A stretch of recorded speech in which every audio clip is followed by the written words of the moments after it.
El Primero de la Mañana. Con Analía Soria y Claudio Ponce de León. Más escuchás, más te informás. Vayamos al tema del día. Está convocada la sesión en diputados para las 11 de la mañana, pero ya todos sabemos cómo es esto.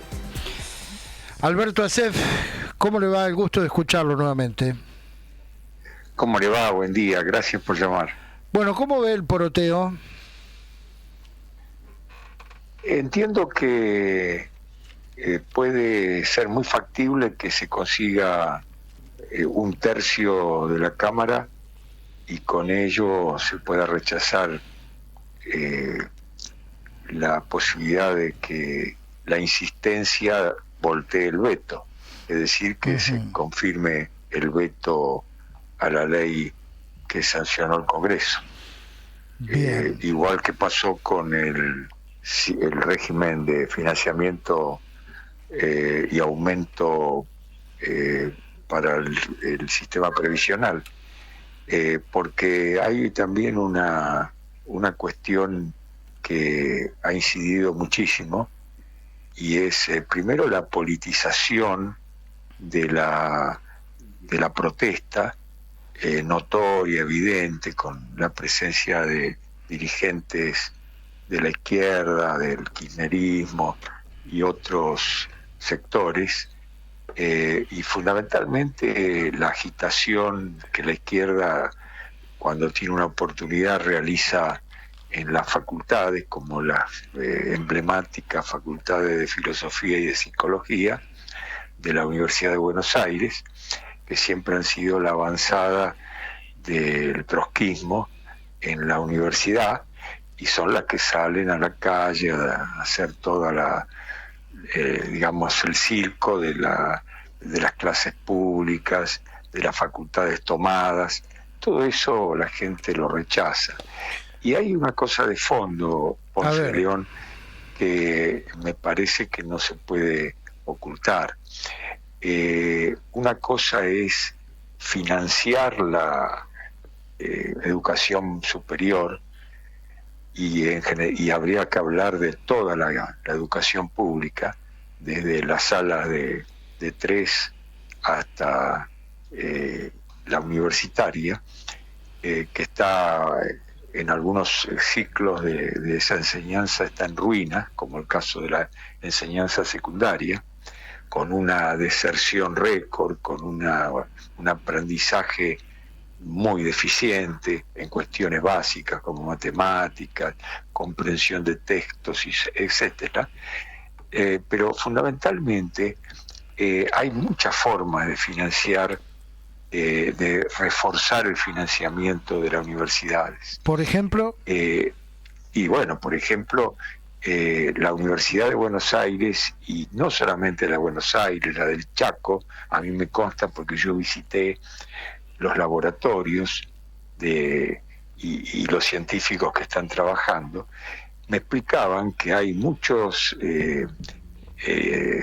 avances científicos que no se patentan y que después tenemos que pagarle regalías a los laboratorios norteamericanos o suizos por invenciones, por investigaciones que ha realizado el científico que trabaja en las universidades públicas. Habría que tener un departamento de patentamientos en las universidades para que no haya ninguna investigación sin su patentamiento. Y eso generaría ingresos muy cuantiosos, en la medida de que la excelencia de nuestra investigación científica es notable.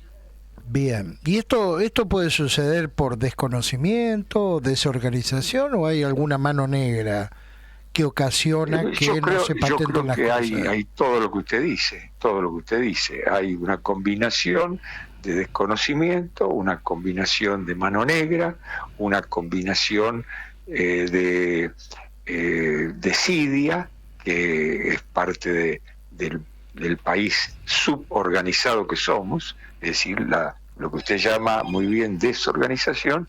Yo alguna vez dije que el país no era subdesarrollado, sino suborganizado. Bueno, eso es parte de todo eso, es desidia fundamentalmente, y también seguramente algún interés creado, Claro. que genera que la investigación termine en otras manos que en el patentamiento en beneficio de quien ha invertido en esto, que es justamente el pueblo argentino a través de sus impuestos, ¿no? Volviendo a la sesión de hoy, salga o no salga, digamos, el veto, se apruebe o mejor dicho, corra o no corra la ley tal ha sido aprobada, ¿cómo hacer para poder controlar el gasto en las universidades, auditar? Porque una cosa no tiene nada que ver con la otra. Se puede aumentar o no, esa es una discusión, el presupuesto para las universidades. Lo que no se puede hacer es dejar de auditar, y el 56% no ha presentado auditorías últimamente. Bueno, eso es efectivamente así, y es otro factor que incide grandemente en la actitud negativa de quienes se van a oponer a la insistencia que pretenden los sectores del kirchnerismo y algunos otros en la Cámara de Diputados hoy. No están queriendo ser auditados, no hay un trabajo de auditoría eficaz. Más aún, la Auditoría General de la Nación trabaja ex post facto, es decir, después de los hechos, nunca en simultáneo con lo que tiene que auditar. Sus auditorías se refieren siempre al pasado, y ya pasó, lo pasado, pasado y pisado. Y la verdad, lamentablemente, así se garantiza un sistema de impunidad y de descontrol. Y cuando el control es lento y tardío, no es control, directamente ya se produjo el de la defraudación o el dispendio, el derroche, ya se produjo, y muchas veces es irreversible, máxime con una justicia que se niega a trabajar a fondo en el decomiso de los bienes mal habidos, porque muchas veces se habla de cárcel para los corruptos, pero se olvida de que antes que la cárcel está afectarle lo que ha sido el beneficio, que es el beneficio crematístico, dinerario que tienen los corruptos. Ahí no se trabaja. Fíjese que hoy, si usted me permite, Ercolini, que yo creo que es un buen juez, se ha negado a decomisar inmuebles en las islas del Caribe por 30 millones de dólares. Tuvo que apelarse esa disposición. ¿Y sabe de quién eran? De Daniel Muñoz, el secretario de Néstor Kirchner, el fallecido Daniel Muñoz. Es decir, que como un secretario, un simple funcionario de segunda, tercera categoría, puede tener 70 millones que se han registrado en su haber, en su patrimonio. Y todo invertido en Estados Unidos, en el Caribe, y no se puede decomisar. Entonces, la auditoría, las universidades se niegan, la mayoría de las universidades, y la única auditoría que ha habido concreta es sobre psicología, precisamente la Facultad de Psicología, pero de hace 4 o 5 años, y fueron un horror las anomalías, irregularidades que se encontraron. No aparecen facturas que corroboren la rendición de cuentas, y se niegan a rendir cuentas. ¿Cómo puede ser? Porque si yo pido aumento, lo primero que tengo que hacer es ser transparente en mostrar lo que gasté. Y ahora también hay que decir una cosa desde el otro punto de vista.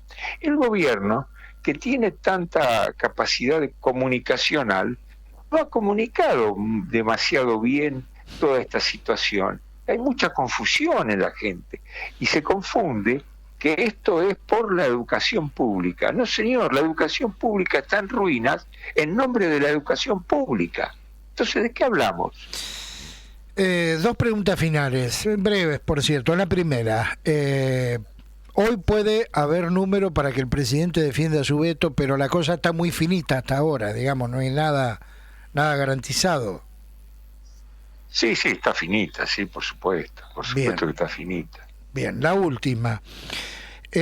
Para futuras sesiones y temas polémicos, presupuesto y demás, se viene una gran discusión por el presupuesto donde hay algunos aspectos polémicos realmente, pero digo, usted ve al presidente Milei, permítame usted el término, mendigar a futuro el acompañamiento legislativo como lo viene haciendo, o va a haber un cambio de actitud. Sí, perdón, sí, lo escucho. No, preguntarle si usted cree que pueden cambiar las cosas, la actitud, o esto va a seguir así durante 2025, que dicho sea de paso es un año electoral. Mire, yo creo que el presupuesto es una ley tan básica que a nadie le conviene que no se sancione.